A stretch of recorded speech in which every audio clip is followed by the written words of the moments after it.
दोस्तों आज का ये वीडियो बहुत ही खास होने वाला है।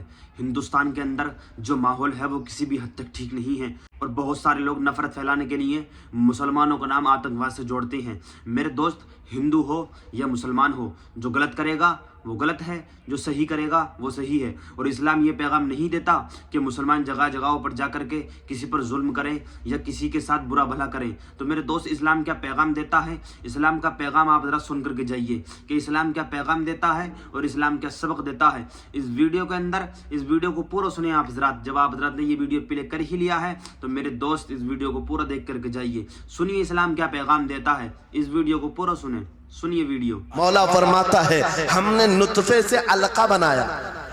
नुतफा क्या है? स्पर्म का वो एक कतरा जो मर्द के जरिए से औरत के रहम में जाता है, उसके बच्चे की थैली में जाता है। एक नुतफा, एक बूंद, जिसको नुतफा कहा गया है। मौला फरमाता है हमने नुतफे से अलका बनाया। अलका किसको कहते हैं? साइंस में पढ़ने वाले अगर स्टूडेंट्स हो तो समझ जाएंगे। अगर कोई मेडिकल साइंस का कोई स्टूडेंट है तो उसे मालूम होना चाहिए एम्ब्रियोलॉजी में चिपचिपा हुआ च्युइंगम जो होता है उसको अलका कहते हैं अरबी में। और आज साइंस ये कहती है कि पहले बाप के नुतफे के एक कतरे से एक छोटा सा खून का टुकड़ा बनता है जो चिपचिपा होता है, फिर उसके बाद एक गोश्त का टुकड़ा होता है, फिर उसके बाद उसमें हड्डियां बनती हैं, फिर उसके बाद उस पर चमड़ियां आती हैं, फिर उसके बाद उसकी आंखें, सारी चीजें बन जाती हैं। ये प्रोसेस है 9 महीने माँ के पेट में और हर एक के वीक्स गिने हुए हैं।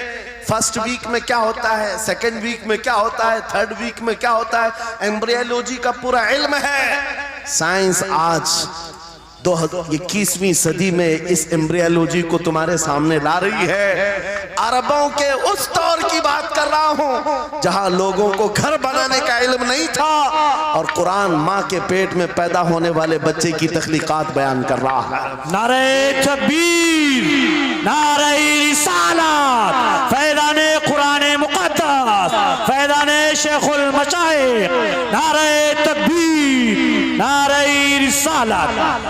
मशहूर साइंसदान है फ्रैंक प्रेस नाम से, जिसने ये थ्योरी दुनिया को बताई कि अरदियात, जमीन के अंदर जो वसात हो रही है। और उसके बाद उसने कहा था, फ्रैंक प्रेस नाम का अंग्रेज मुअर्रिख और अंग्रेज साइंसदान है, कहता है जमीन जो है पानी के ऊपर है और ऐसे ही पानी के ऊपर कोई चादर बिछा दी जाए तो कभी चादर इधर हो सकती, कभी उधर हो सकती है। इस चादर को मजबूत रखने के लिए इस पर पहाड़ों का होना बहुत जरूरी है। ये 19वीं सदी में फ्रैंक प्रेस कह रहा है और मेरा मौला कुरान में फरमाता है, अल्लाह ताला फरमाता है वल जिबाल औतादा, हमने पहाड़ों को मेख बना करके जमीन पर गाड़ा। बेशक कि जमीन को हिलने नहीं देते पहाड़। अरदियात का इल्म, एस्ट्रोनॉमी के बारे में, एस्ट्रोलॉजी के बारे में कुरान में मौजूद उलूम आप पढ़ो। जूलॉजी के बारे में, जानवरों के उलूम के बारे में कुरान में पढ़ो। रब ताला परिंदों के उन अशकाल के बारे में बयान फरमा रहा है, ये झुंड के झुंड जाते हैं, जमात की जमात होती हैं। चूंटियों के बारे में पूरी सूरह मौजूद है। इनके खाना तकसीम करने का तरीका क्या है, इनके एक दूसरे को पुकारने का तरीका क्या है, इनमें जब एक चूंटी मर जाती है तो उसको दफनाने का तरीका क्या है। ये कौन बयान कर रहा है? ये कुरान बयान कर रहा है, कुरान पाक बयान कर रहा है। जब तरक्कियात इस कदर आगे आ गई कि मशीनों के सहारे से आज जर्रे को देखा जाता है, परखा जाता है और फिर दुनिया को बताया जाता है ये हमारी तहकीक है, और कुरान उस जमाने में बयान कर रहा है। मेरे अजीजों, एक बात बताता हूँ, 18वें पारे में सूरह नूर में एक आयत आई है, उस आयत के बारे में मैं बताता हूँ बाद में। लेकिन 18वीं सदी में एक साइंसदान जो अमेरिका की सफर पर था, उसने अटलांटिक ओशियन में एक जगह ऐसी देखी जहां पर इतना अंधेरा है कि हाथ निकालो तो भी नजर नहीं आए, सूरज की रोशनी भी नहीं पड़ती। वापस आकर के उसने कहा मैंने एक ऐसी जगह दरियाफ्त की है जहां सूरज की रोशनी ही नहीं पड़ती और अपनी आंखों को कुछ नजर नहीं आता। अगर हाथ निकाल करके देखो, समंदर के बीचों बीच अटलांटिक ओशियन, ये कोई तालाब का नाम नहीं है, یہ لمبا سفر طے کر کے کوئی ایک جگہ کو ڈھونڈ لیا ایک سائنسدان اور آ کر کے دنیا کو بتا رہا ہے میں نے ایک ایسی جگہ معلوم کی جہاں پر خوب اندھیرا ہوتا ہے، ہاتھ بھی نظر نہیں آتا۔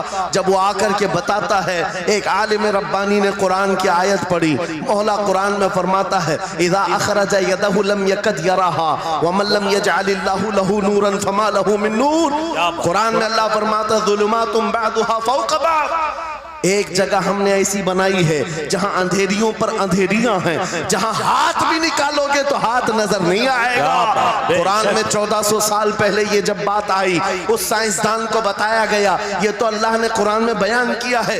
اب اور تعجب کی بات کیا ہے سنو، وہ آیا سائنٹسٹ، کہا یہ کس کی بیان کی ہوئی کتاب ہے؟ کہا محمد رسول اللہ کی، مکہ میں پیدا ہوئے مدینے میں زندگی گزاری عقیل دن کی۔ اس نے کہا میں ان کے بارے میں جاننا چاہتا ہوں، ہو سکتا ہے وہ سمندروں کے بہت بڑے ماہر تھے، وہ سمندری علوم کے بارے میں بہت کچھ جانتے تھے، انہوں نے زندگی کا بہت سارا حصہ سمندروں کے سفر میں گزارا ہوگا۔ اس زمانے میں ان کو اٹلانٹک اوشین میں موجود یہ اندھیرا کیسے پتا چلا؟ تعجب کی بات ہے، حیرت کی بات ہے۔ جب اس سائنسدان سے کہا گیا اے عزیز حقیقی بات تو یہ ہے کہ پوری 63 سالہ زندگی میں میرے آقا ایک بار بھی سمندر کے پاس نہیں گئے، ایک بار بھی اتفاق نہیں ہوا۔ تب وہ کہتا ہے جو بندہ کبھی سمندر کے سفر پر گیا ہی نہیں اور وہ اٹلانٹک اوشین میں موجود اندھیریوں کی بات کرتا ہے تو پھر یہ اپنے پیٹ سے نہیں، یہ اللہ کی بات کر رہا ہے۔ کیا بات، بے شک بے یہ شک خالق سمندر کی بات کر رہا بے ہے شک۔ جس نے وہ اندھیریاں پیدا کی۔ میرے عزیزوں آپ سے میرا خطاب اس لیے ہے کہ جو ذخیرے اللہ تعالیٰ نے ہماری کتاب مقدس میں رکھے ہیں اس کو حل کرتے کرتے لوگوں کے بال سفید ہو گئے، اور تم تو اخلاق سیکھنے کے لیے ایسے لوگوں کے پاس جاتے ہو جن کو پیشاب کرنے کا طریقہ نہیں معلوم۔ کیا بات، بے شک۔ قرآن کے علوم کیا کم ہیں تمہارے پاس؟ اب میں آتا ہوں، یہ تو سائنسی باتیں ہو گئی، میتھمیٹکس تو پورا قرآن میں اتنا ہے بیان کرتے کرتے میں صبح کر ڈالوں۔ قرآن پاک کے عددی اعجازات، قرآن پاک کے حساب، ریاضی، میتھمیٹکس کے فنڈے، بہت کچھ ہے، فزکس کے بارے میں ہے، جغرافی کے بارے میں ہے، الجبرا کے بارے میں ہے، سائنس کے بارے میں ہے۔ یہ تمام علوم تو ایک مثال کے طور پر میں آپ کے سامنے رکھ رہا ہوں، لیکن افسوس میں اس قوم سے بات کر رہا ہوں جس قوم نے قرآن کو چھونا بھی بند کر دیا ہے۔ جا کر کے دیکھیں، آج ہی جا کر کے دیکھیں گھروں کے اندر تمہارے ٹی وی، فریج اور واشنگ مشین تو دھول سے صاف ہوں گے، روزانہ صاف کرتے ہوں گے، قرآن کو ہفتے ہو گئے کبھی چھوا بھی نہیں، گرد جمی ہوئی، دھول لگی ہوئی ہے۔ قرآن کے ساتھ یہ ناانصافی بند کر دو، قرآن کے ساتھ یہ دوہرا معیار بند کرو۔ آپ کو پتا ہے قیامت کے دن میرے آقا فرماتے ہیں جو دو چیزیں جس کی حمایت میں آ گئی اس کو جنت میں جانے سے کوئی نہیں روکے گا، اور دو چیزیں جس کے خلاف کھڑی ہو گئیں پھر اس کو دوزخ میں جانے سے بھی کوئی نہیں روک سکتا۔ حضور سے پوچھا گیا وہ دو چیزیں کیا ہیں؟ حضور فرماتے ہیں جس کی حمایت میں رمضان اور قرآن کھڑے ہو گئے اس کا جنت میں جانا طے ہو جاتا، کیا بات، واہ واہ۔ اور جس کے خلاف کھڑے ہو گئے رمضان اور قرآن، حضور فرماتے ہیں پھر اس کا دوزخ میں جانا طے ہو جاتا۔ اللہ اکبر۔ اللہ کے رسول دانائے غیوب کائنات کے سردار میرے آقا دعا کرتے ہیں اللہم اجعل القرآن حجتا لنا لا حجتا علینا، یہ میرے نبی کی دعا ہے۔ دوست آپ نے دیکھا کہ اسلام کیا ہے اور اسلام کیا پیغام دیتا ہے۔ بہت سارے لوگ ہندوستان کے اندر نفرت پھیلانے کی کوشش کرتے ہیں، مسلمان کو آتنکواد کہتے ہیں اور بولتے ہیں کہ مسلمان جو ہے وہ ہندوستان کے اندر نفرت پھیلاتا ہے۔ تو میرے دوست اسلام جو ہے وہ یہ پیغام نہیں دیتا کہ مسلمان جگہ جگہوں پر نفرت پھیلائے، جگہ جگہوں پر دوسروں کو ستائے، جگہ جگہوں پر غریبوں کو ستائے، یہ پیغام اسلام نہیں دیتا میرے دوست۔ اور بہت سارے لوگ ہندوستان کے اندر ایسے ہیں جو نفرت پھیلاتے ہیں، تو میرے دوست نفرت پھیلانے سے کچھ نہیں ہوگا۔ امید کرتا ہوں یہ ویڈیو آپ کو اچھا لگا ہوگا۔ ویڈیو اچھا لگا ہو تو ویڈیو کو لائک کر کے زیادہ سے زیادہ شیئر کریں، چینل کو سبسکرائب کریں۔